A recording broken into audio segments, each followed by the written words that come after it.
ಜಾರ್ಖಂಡ್ ಮೂಲದ ಮಹಿಳೆ ಸುಮಿತ್ರಾ ದೇವಿಯವರು ಕಳೆದ 30 ವರ್ಷಗಳಿಂದ ಸ್ವೀಪರ್ ಆಗಿ ಕೆಲಸ ಮಾಡುತ್ತಿದ್ದರು. ಆದರೆ ಇವರು ತಮ್ಮ ಜೀವನದಲ್ಲಿ ಮಾಡಿದ ಸಾಧನೆ ಯಾವುದು ಎಂಬುದು ಕೇಳಿದರೆ ನಂಬಲಾಗದಂತಿರುತ್ತದೆ. ಸಾಲು ವರ್ಷಗಳ ಸೇವೆ ನಂತರ ಅವರ ನಿವೃತ್ತಿ ದಿನದಂದು ಸಹೋದ್ಯೋಗಿಗಳು ಮತ್ತು ಮುನ್ಸಿಪಾಲಿಟಿ ಸಿಬ್ಬಂದಿ ಅವರು ಒಂದು ಸಣ್ಣ ಫಂಕ್ಷನ್ ಆಯೋಜಿಸಿದರು. ಈ ಕಾರ್ಯಕ್ರಮಕ್ಕೆ ಹೆಚ್ಚಿನ ಕಾರುಗಳಲ್ಲಿ 3 ವ್ಯಕ್ತಿಗಳು ಇಳಿದರು. ಅಚ್ಚರಿ ಎಂದರೆ ಆ 3 ಯಾರು ಬೇರೆ ಯಾರೂ ಅಲ್ಲ, ಇವರು ಸುಮಿತ್ರಾ ದೇವಿಯವರ ಮಕ್ಕಳು.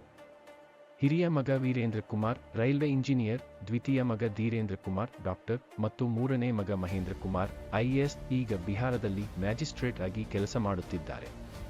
ಮಕ್ಕಳು ಉನ್ನತ ಹುದ್ದೆಗಳಲ್ಲಿ ಇದ್ದರೂ ಸುಮಿತ್ರಾ ದೇವಿಯವರು ತಮ್ಮ ಕೆಲಸವನ್ನು ತೊರೆಯಲಿಲ್ಲ. ನನ್ನ ಮಕ್ಕಳು ಇಂದು ಈ ಮಟ್ಟಕ್ಕೆ ಬಂದಿದ್ದಾರೆಂದರೆ ಅವರಿಗೆ ಶಿಕ್ಷಣ ಕೊಡಲು ನನ್ನ ಈ ಕೆಲಸವೇ ನನಗೆ ನೆರವಾಯಿತು. ಅನೇಕ ವರ್ಷಗಳಿಂದ ನನ್ನ ಕುಟುಂಬವನ್ನು ಪೋಷಿಸಿದ್ದ ಈ ಸ್ವೀಪರ್ ಕೆಲಸ ನನಗೆ ಎಂದಿಗೂ ಮರೆಯಲಾಗದು. ನನಗೆ ಇದು ಗೌರವವೇ ಎಂದು ಅವರು ಹೇಳುತ್ತಾರೆ. ಈಗ ನಿಮಗೆ ಒಂದು ಪ್ರಶ್ನೆ. ಸಾಧನೆಯ ಈ ಸಂಕೇತವಾದ ಸುಮಿತ್ರಾ ದೇವಿಯವರ ಬಗ್ಗೆ ನಿಮ್ಮ ಅಭಿಪ್ರಾಯವನ್ನು ಕಾಮೆಂಟ್ಗಳಲ್ಲಿ ಹಂಚಿಕೊಳ್ಳಿ.